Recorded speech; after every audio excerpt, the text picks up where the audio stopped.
The Gates Foundation has warned that child mortality is set to increase in 2025, the first rise in a generation following sharp cuts in global health funding.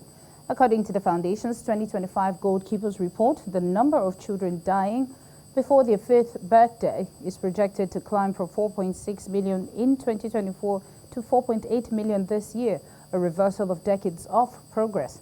The trend threatened to hit hard in countries like Nigeria, which already carries one of the highest child mortality burdens globally. Unless funding and commitments to child health interventions, especially vaccination, primary care, and nutrition bounce back, experts warn the gains of the 2020-2024 period could be lost and millions more children's lives may be at risk. And to share more light on this, we are joined by Benjamin Ugbana, Public Affairs Analyst in Lagos. Mr. Ugbana, thank you for joining us this afternoon. Thank you for having me. Now, Bill Gates is warning that, we're heading for an increase in child mortality, of course, since 2000.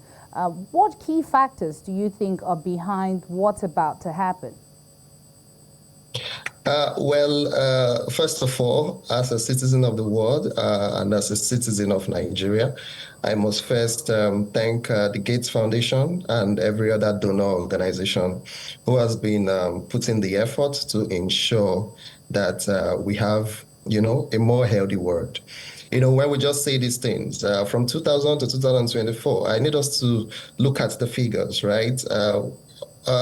By 2000, before they started what they have been doing, we have something around 10 million deaths, per annum, and they have been able to get that, number to reduce to the point of 4.6 million. We cannot just overlook that. That's a lot of effort that this donor organization and, of course, government support has, gotten us to. I travel around this country as a Nigerian. I go to Ebonyi State, I go to Taraba State, I go to Imo State, Abia State, several rural organizations, and I see a lot of health facilities. You would just see the signboard there. You see built, maintained, by USAID, foundations and all of that. We might say as Nigerians that we have the funding to do all of this, but it's beyond the funding, it's beyond the resources, it's the hearts. These people, they have the hearts and they have been giving towards this project and has reduced child mortality rates to this point. And really, we must give them kudos. We must give them kudos. What Bill Gates said recently is something that we should show grave concern for. I shared his view the moment we started hearing earlier this year, different countries, first the United States and some other countries in Europe, everyone taking off their donations for health, for malnutrition and all of that. They just kept taking off their, I sensed that, having been to those rural locations and I've seen a lot that is being done by these donor organizations and by these, aids from different countries around the world, I knew something bad was going to happen. And here is December, Bill Gates is telling us that we have over 200,000 people to be added to that figure. And according to that statement, about 16 million addition, right, is going to happen if the cut continues, till by 2045. That's a massive figure. And I am joining Bill Gates to make this call too for all the donor nations and all the donor organizations to please return back to where we used to be to ensure that we don't get into much trouble. Right. So you just talked about the cut. So what role do you think the cut in global health funding will play in reversing, the progress made in reducing child deaths, and how critical is renewed investment? Well, just like Bill Gates mentioned, if we are going to cut the funding, In his statement, he said philanthropy alone cannot do it. So government has to also have the same mind as these NGOs, right? So that together they can come together to make it work. I'm going to speak for Nigeria. Very recently, I think the Minister of Health, Professor Ali Pate, mentioned that we have about 850,000 child deaths. Right, as of 2000, I mean that's that's a lot. It is a Compared lot. with the figure that was mentioned, 4.6. That's like 1/6 of that figure. So Nigeria is, I mean, if globally we have 4.6 child deaths, and Nigeria alone is having over 850,000. It's a delicate situation. It's very delicate. So yes, like I mentioned earlier, you asked what cuts is going to cost to Nigeria. I've traveled to several rural regions in this country as a media person, and I see that almost, I don't have the statistics, but I mean, a lot of health facilities that I see in the rural areas are either funded or maintained by some of these organizations. And if we have these cuts, it means that some of these health facilities that we're talking about might just, no longer in existence, or maybe lack funding, and then manpower is going to reduce and all of that. Right. So it's important that we look into this court and ask these people, instead of being proud about this, right? This is not the time to be proud.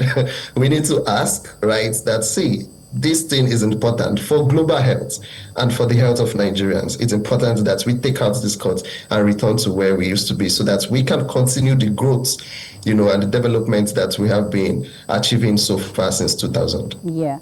So they're already saying that, of course, 2026 might be worse, with all the numbers that you just mentioned, almost 1 million out of the 4.6. Now, how can international and local efforts be better coordinated, of course, to prevent additional child deaths, and of course without cutting, especially from preventable diseases like malaria? Yeah. Briefly. Okay. So I believe strongly in Nigeria. I know that we have the brains, the minds, the hearts to do these things. I believe strongly. When I was listening to Professor Pate speak about this funding, that was a few days after the United States lifted their support for USAID. The professor said that Nigeria already knew, right, even before the announcement by the United States, that the country was over-dependent on foreign aids. I mean, I heard him say that, and he said that the country was already, putting in place certain structures to ensure that we become self-dependent. He said this, and I believe that certain funds must have been put in place. Immediately he said that, to ensure that we continue from where, some of these organizations stop, all right? But the problem is not resources, like I mentioned. We have resources. I believe we have resources, but the problem is usually the heart to do it. The people who are in charge, the people who are involved, to ensure that resources are sent to the right places, and they are used for the right things. Pneumonia, malaria, like you mentioned, and some of these diseases that can actually be avoided, that can be prevented. We can put in these resources to ensure that we do not go below what is expected of us. And you mentioned the international organizations and the local authority. There has to be this, unity of purpose. Even if the funding isn't coming as expected, with the resources we have in our local, government and, ministries, we can actually work together with the international organization who have this expertise, right? And who have manpower also, because, I mean, they go several places, they go into the rural areas and all of that. We can work together. There has to be synergy, right, to ensure that these funds that we're going to receive is well placed in the right places, right, so that we do not suffer what is expected in 2026. Because if these figures keep increasing, that we would not be speaking like this. God help us. Well, Benjamin Ugbana, thank you so much for joining and, of course, giving us your insight. And we also pray and hope that, the death mortality does not increase and, there's a solution found. Thank you so much. We appreciate it. Thank you.